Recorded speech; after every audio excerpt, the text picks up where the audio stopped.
சகோதர சகோதரிகளே, இந்த இன்றைய முத்து மூலமாய் உங்களை சந்திப்பதில் மகிழ்ச்சி அடைகிறேன். உங்களை அன்போடு வாழ்த்துகிறேன். இந்த இன்றைய முத்து என்னும் இந்த சின்ன தியானம் கர்த்தருடைய பெரிதான கிருபையினால் 2000வது எபிசோடை இன்றைக்கு சந்திக்கிறது. எல்லா துதியும், எல்லா கனமும், எல்லா மகிமையும் கர்த்தர் ஒருவருக்கே நான் செலுத்துகிறேன். இந்த 2000th எபிசோட் இந்த நாள் வரைக்கும் கர்த்தர் அருமையாய் நடத்தினார். அவர்தான் இதை அழகாய் துவங்க வைத்தார். இன்று வரை நடத்தி வருகிறார். தேவனுக்கு எல்லா கனமும் மகிமையும் துதியும் செலுத்துகிறேன். தொடர்ந்து பார்த்து வருகிற உங்களுக்கு என்னுடைய நன்றிகளையும் வாழ்த்துக்களையும் பகிர்ந்து கொள்கிறேன். ஆண்டுடைய வருகை பரியந்தமும் இது தொடர்ந்து நடைபெற நீங்கள் ஜெபம் பண்ணுங்கள். அநேகருக்கு இதை ஃபார்வர்ட் பண்ணுங்கள். அது நாம் செய்கிற சின்ன ஊழியம். இது இந்த எபிசோட், அதாவது சீஷன் என்ற இந்த தலைப்பில் நம்ம போடுற இந்த செய்தி உங்கள் ஆவிக்குரிய வாழ்க்கைக்கு பிரயோஜனமாக இருக்குன்னு நான் விசுவாசிக்கிறேன். ஆண்டவரை மகிமைப்படுத்துகிறேன். எனவே தொடர்ந்து இதை பாருங்கள். கர்த்தர் உங்களை ஆசீர்வதிப்பார். ஆமென். என் அன்பு சகோதர சகோதரிகளே, மீண்டுமாக இயேசு கிறிஸ்துவின் இனிய நாமத்தில் என் அன்பின் வாழ்த்துக்களை உங்களோடு பகிர்ந்து கொள்கிறேன். இந்த நாளிலும் கூட இன்றைய முத்திலே தொடர்ந்து நாம் சீஷன் என்ற தலைப்பிலே நாம் தியானித்து வருகிறோம். ஆண்டவராகிய இயேசு கிறிஸ்துவுக்கு இன்றைக்கு சீஷர்கள் தேவை. ஆண்டவராகிய இயேசு கிறிஸ்து சீஷர்களை எதிர்பார்க்கிறார். ஒருவன் என்னை பின்பற்றி வர விரும்பினால் தன்னைத்தான் வெறுத்து தன் சிலுவையை சுமந்து கொண்டு என் பிறகே வரக்கடவன் என்று சொன்னார். ஆண்டவருக்கு பின்னே செல்வதற்கு சிலுவை சுமக்கிற ஒரு அனுபவம் தேவை என்பதை பார்த்தோம்.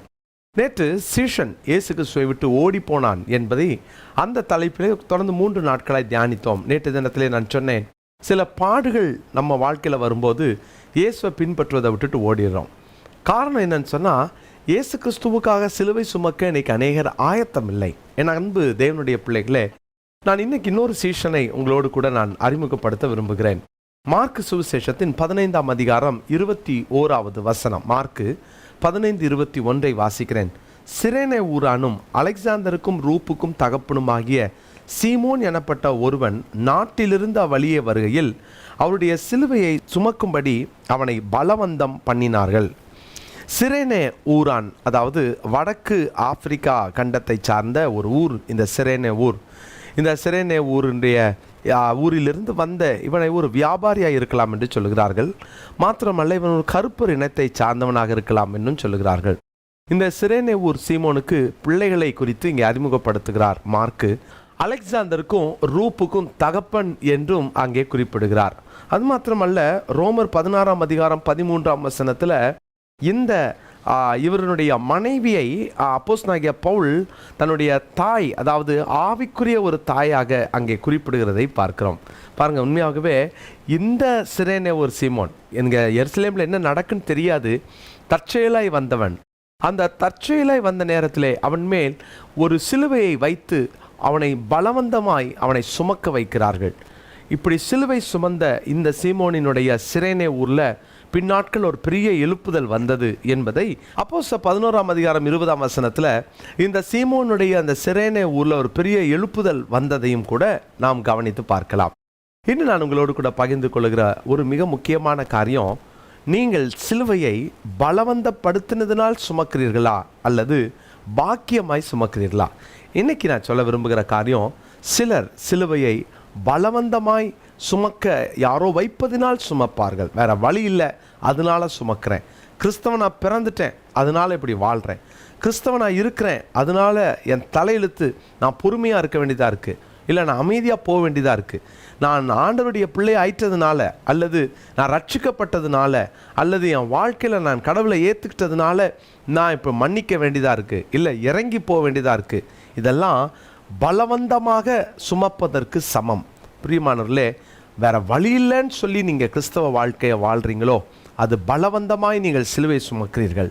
அன்பு சகோதர சகோதரிகளே, இந்த நாளிலே ஒரு தீர்மானம் எடுத்துக்கொள்ளுங்க. ஆண்டவருடைய பிள்ளையாக நீங்கள் இருப்பதுனால இந்த சிலுவை சுமப்பது என்பது உங்கள் வாழ்க்கையில் பலவந்தத்தினால் வரக்கூடாது, மாறாக பாக்கியமாக அதை நீங்கள் கருதணும். எத்தனை நேரங்களில் நம்ம சிலுவை சுமப்பதை நம்ம பாக்கியமாக நினைக்கிறோம். பாருங்களேன், நம்ம ஒவ்வொரு நாளும் உங்கள் வாழ்க்கையில் நீங்கள் சந்திக்கிற எந்த பாடுகளையும் பிரச்சனைகளையும் பாக்கியமாய் பாருங்கள். அது நமக்கு ஒரு பெரிய ஆசீர்வாதம். இன்றைக்கு அநேகர் சிலுவை சுமப்பதை அவங்க வேற வழி இல்லை அப்படின்ற ஒரு நிர்பந்தத்தினாலே சுமப்பதுனால அதை ஒரு பெரிய மேன்மையாக அவங்க உணர்வதில்லை, அதை மேன்மையாக அவங்க யோசிக்கிறதில்லை. ஆனால் சிலுவை சுமப்பது என்பது பாக்கியமான காரியம். இன்றைக்கி இந்த அற்புதமான நாளில் அருமையான சகோதர சகோதரிகளே, உங்கள் தனிப்பட்ட வாழ்க்கைக்குள்ளே நீங்கள் சில காரியத்தில் வேறு வழி இல்லாமல் நான் செய்கிறேன் அப்படின்னு போயிட்டுருப்பீங்கன்னு சொன்னால் கிறிஸ்தவத்தினுடைய அந்த மேன்மையை நீங்கள் உணராமல் இருக்கீங்கன்னு அர்த்தம். தயவாய் கிறிஸ்தவத்தினுடைய மேன்மையை உங்கள் வாழ்க்கையில் அனுபவிக்க பழகுங்க. ஆண்டவர் இன்றைக்கு உங்கள் தனிப்பட்ட வாழ்க்கையில் அவர் அனுமதிக்கிற சில சிலுவைகளை நீங்கள் சந்தோஷத்தோடு சுமந்து கொண்டு போங்கள். இன்றைக்கு ஒருவேளை நீங்கள் கண்ணீர் வடிக்கலாம், ஆனால் உங்கள் துக்கம் சந்தோஷமாக மாறும். இன்றைக்கு ஒருவேளை உங்கள் அலுவலகத்தில் தாழ்ந்து போகலாம், இன்றைக்கு ஒருவேளை உங்களுடைய குடும்பத்தில் நீங்கள் இறங்கி போகிற மாதிரி இருக்கலாம், சிலரிடத்துல மன்னிப்பு கேட்க வேண்டிய நிலைக்கு தள்ளப்பட்டிருக்கலாம், சிலரிடத்துல விட்டு கொடுக்க வேண்டிய நிலைக்கு தள்ளப்பட்டிருக்கலாம். சில பிரச்சனைகளை பரவாயில்ல நான் ஆண்டவருடைய பிள்ளை என்பதினாலே விட்டு கொடுத்து போகிற அனுபவத்துக்குள்ளே போயிருக்கலாம். அப்படிப்பட்ட அனுபவத்திலும் நீங்கள் கடந்து செல்லும் போது ஒன்றை மறந்துடாதீங்க. ஆண்டவர்கிட்ட சொல்லுங்க, ஆண்டவரே இவ்வளவு பெரிய பாக்கியமான சிலுவையை நான் சுமக்க எனக்கு கிருபை தந்தீங்களே, உமக்கு ஸ்தோத்திரம். முறுமுறுக்காதீங்க, அதை பாக்கியமாக பாருங்க. கலாத்தியருக்கு எழுதின நிருபம் 4ஆம் அதிகாரம் 14, 15 வசனத்தையும் நான் வாசிக்கிறேன். அப்படி இருந்தும் என் சரீரத்தில் உண்டாயிருக்கிற சோதனையை நீங்கள் அசட்டை பண்ணாமலும் ஆரோசியாமலும் தேவதூதனைப் போலவும் கிறிஸ்து இயேசுவைப் போலவும் என்னை ஏற்றுக்கொண்டீர்கள். அப்பொழுது நீங்கள் கொண்டிருந்த ஆனந்த பாக்கியம் எங்கே? உங்கள் கண்களை பிடுங்கி எனக்கு கொடுக்க கூடுமானால் அப்படியும் செய்திருப்பீர்கள் என்று உங்களுக்கு சாட்சியாய் இருக்கிறேன். பாருங்களேன், எவ்வளவு அற்புதமாய் பவுல் சொல்லுகிறார். நீங்கள் ஒருவேளை உங்கள் கண்ணை பிடுங்கி கொடுக்கணும்னா கூட கொடுத்துருப்பீங்க. அந்த ஆனந்த பாக்கியமான ஒரு வாழ்க்கை வாழ்ந்த நீங்கள் இன்றைக்கி என்ன ஆச்சு? உங்களுக்கு சிலுவை சுமப்பது உங்களுக்கு பாக்கியமா, அல்லது அது நிர்பந்தத்தினால் பலவந்தத்தினால் நீங்கள் சுமக்கிறீர்களா? சோதிச்சு பாருங்கள். பலவந்தத்தினால் சுமப்பதை விட பாக்கியமாய் நினைத்து சுமப்பது அது ஒரு சுகம், அதில் ஒரு ஆசீர்வாதம் உண்டு. ஜெபிக்கலாமா? தகப்பனே, நாங்கள் சிலுவையை பலவந்தமாய் சுமக்காமல் நாங்கள் பாக்கியமாய் எண்ணி சுமக்க எங்களுக்கு கிருபை தாரும். சிரேனே ஊர் சீமோன் அன்றைக்கு சுமந்ததினால், பலவந்தப்படுத்தினாலும் அவன் சுமந்ததினால் பின்னாட்களிலே அவனுடைய எதிர்காலம், அவன் ஊர் ரட்சிக்கப்பட்டு எழுப்புதலை காணும் அளவிற்கு அன்றைய ஒரு நன்மையை அந்த ஊர் அனுபவித்ததே.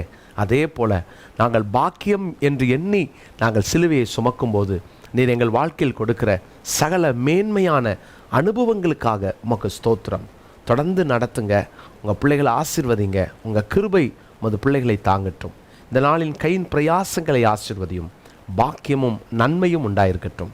இயேசுவின் நாமத்தில் ஜெபிக்கிறோம் பிதாவே, ஆமென். பிரியமானவர்களே, தொடர்ந்து இந்த செய்தியை கேட்கறது மாத்திரமல்ல, வாழ்க்கையில் அபியாசப்படுத்துங்க. அநேகருக்கு இதை ஷேர் பண்ணுங்கள். நம்முடைய யூடியூப் சேனலை நீங்கள் சப்ஸ்கிரைப் பண்ணிக்கோங்க. ஒவ்வொரு நாளும் இதை தவறாமல் பாருங்கள். கர்த்தர் உங்களை ஆசீர்வதிப்பார். ஆமென். அன்பு சகோதர சகோதரிகளே, ஆண்டவராகிய இயேசு கிறிஸ்துவின் நாமத்தில் என் அன்பின் வாழ்த்துக்கள். விக்டோரியஸ் மினிஸ்ட்ரிஸ் பைபிள் இன்ஸ்டியூட் மூலமாக 9வது அணி, இந்த 9th பேட்ச் பிடிஹெச்சுக்கான இந்த வகுப்பை துவங்கவிருக்கிறோம். இது 3 ஆண்டுகள் இரவு செவ்வாய் மற்றும் புதன்கிழமைகளிலே இரவு 7:30 மணிக்கு துவங்கி 8:45 மணி வரை நடைபெறும். இது ஜூம் மூலமாய் நடைபெறுகிற வகுப்புகள். ஸோ இதை பார்க்குறவங்க இதை மற்றவர்களுக்கு நீங்கள் அனுப்பி வைங்க. இது அநேகர் இதன் மூலமாய் பயன்பெற்று கர்த்தருடைய கிருபையினாலே 8 அணியினர் இதில் படித்து, சிலர் படித்து முடித்து பட்டம் பெற்றிருக்கிறாங்க. இன்னொரு நல்ல செய்தியை சொல்லுகிறேன். இதோடு கூட எம்டி வகுப்புகளையும் நாங்கள் துவங்கவிருக்கிறோம். எனவே நீங்கள் இதில் கலந்து கொள்ளலாம். பிடிஹெச் 3 வருடங்கள் முடித்தவர்கள், இது 2 வருஷ கோர்ஸ் தான். இது திங்கட்கிழமை இரவும் வியாழக்கிழமை இரவும் நடைபெறும். எனவே இதில் நீங்கள் கலந்து கொண்டு படிக்கலாம். கர்த்தருடைய பிள்ளைகளை தரமான நீண்ட அனுபவம் உள்ள நல்ல ஆசிரியர்களை கொண்டு நாங்கள் நடத்தி வருகிறோம். தவறாமல் இதில் கலந்து கொள்ளுங்க. உடனடியாக கீழே காண்கிற அந்த ஃபோன் நம்பர் மூலமாக நீங்கள் தொடர்பு கொண்டு நீங்கள் இதனுடைய அட்மினோட நீங்கள் பேசி மற்ற காரியங்களை நீங்கள் தெரிந்து கொள்ளலாம். கர்த்தருடைய பிள்ளைகளே, கர்த்தருக்கு சித்தமானால் ஆகஸ்ட் மாதம் முதல் வாரத்திலேயே கிளாஸஸ் நாங்கள் ஆரம்பிச்சிருவோம். அதனால் நீங்கள் உடனடியாக கலந்து கொள்வதற்கு உங்களை நான் உற்சாகப்படுத்துகிறேன். நிச்சயமாக இந்த வகுப்புகள் உங்களுக்கு பிரயோஜனமாய், கண் திறப்பாய், உங்கள் வாழ்க்கையை மாற்றக்கூடியதாய், கர்த்தருக்காய் நீங்கள் எழுந்து எரிந்து பிரகாசிப்பதற்கு பிரயோஜனமாய் இந்த வகுப்புகள் இருக்கும். மாற்றமே இல்லை. உடனே கலந்து கொள்ளுங்கள். கர்த்தர் உங்களை ஆசீர்வதிப்பார்.